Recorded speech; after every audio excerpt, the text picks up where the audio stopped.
আসসালামু আলাইকুম সুপ্রিয় দর্শক, কেমন আছেন সবাই? আশা করছি সকলে ভালো আছেন। আজকের ভিডিওতে আমরা কথা বলবো, বর্তমান সময়ে আপনারা জানেন ইরাক নিয়ে কিন্তু বিভিন্ন এজেন্সি কাজ করছে।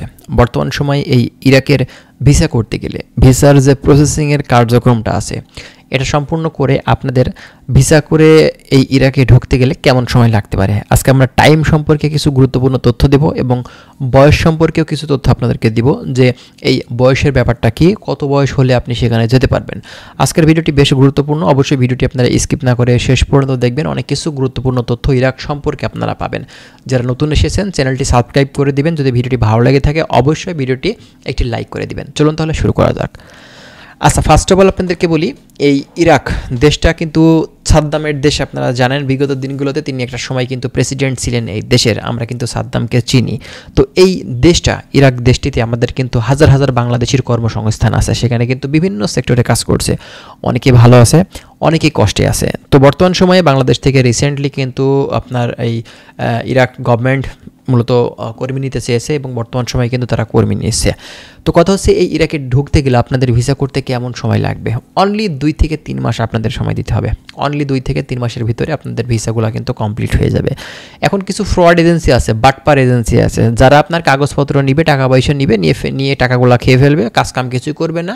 ওই দেখা যাচ্ছে যে 3 মাস 4 মাস 6 মাস ঘুরিয়ে লাস্টে বলবে যে ভাই আর হচ্ছে না। ঠিক আছে, 50,000 জমা দিয়েছেন, আপনাকে 20,000 ব্যাগ দিয়ে বললো যে ভাই অমুক দিন আসেন। আবার আপনি যাচ্ছেন, এই ঘুরে আবার দেখা 10,000 দিল, পরে আর আপনি দেখা যাচ্ছে যে ওই ঢাকাতে আসা যাওয়া এইসব ব্যাপারে আপনি আর ইন্টারেস্টেড না। তখন দেখলেন তো 20,000 টাকা আপনি ছেড়ে দিলেন। তো এই যে সিস্টেমগুলো, এগুলো কিন্তু যারা প্রতারক এজেন্সি তারা কিন্তু করে থাকে। তবে যেটা সত্য কথা, যারা সঠিকভাবে কাজ করে তারা লেট হলেও কিন্তু ভাই কর্মী পাঠিয়ে থাকে।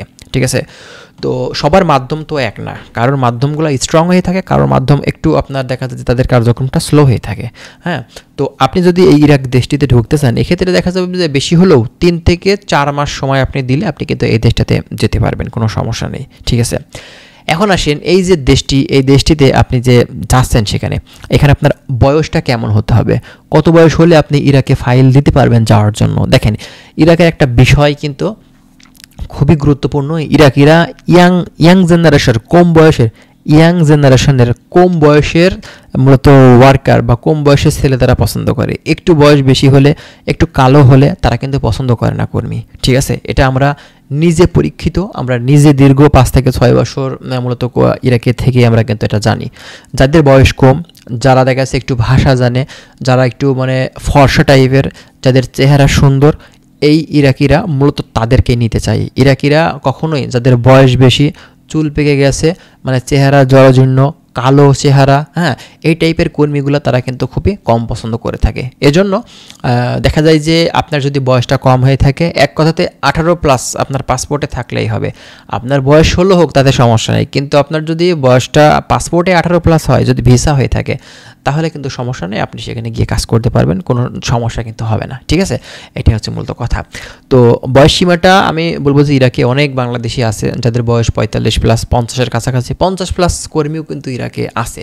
তারা দীর্ঘদিন ধরে আছে, পরিচিত, ভাষা জানে, এই জন্য তাদের সমস্যা হয় না। কিন্তু নতুন অবস্থাতে একজন বয়স্ক মানুষ সেখানে গিয়ে কাজ পেতে, কাজ করতে, ভাষাটা মূলত আয়ত্ত করতে, এটা কিন্তু অনেক কঠিন হবে। কারণ একটা কম বয়সের ছেলে ভাষাটা যতটা দ্রুত সময়ে শিখবে, একটা বয়স্ক মানুষ কিন্তু অতটা দ্রুত সময়ে কখনোই শিখতে পারবে না। এজন্য যারা ইরাকে যাচ্ছেন, আমি বলবো যাদের বয়স একটু কম আছে তারা অবশ্যই কিন্তু ইরাকের জন্য ফাইল দিতে পারেন। আপনি 3 থেকে 4 মাস এর ভেতরে ইনশাল্লাহ আপনার ফাইলটা প্রসেসিং করে আপনি এই দেশটিতে ঢুকতে পারবেন। আশা করছি আপনাদের বিষয়গুলো আমি বোঝাতে পারছি। আর যদি কোনো কিছু আপনাদের জানার থাকে আপনারা কমেন্ট করবেন, আমরা সেসব বিষয় নিয়ে আবারও কথা বলবো। ভালো থাকবেন, আল্লাহ হাফেজ।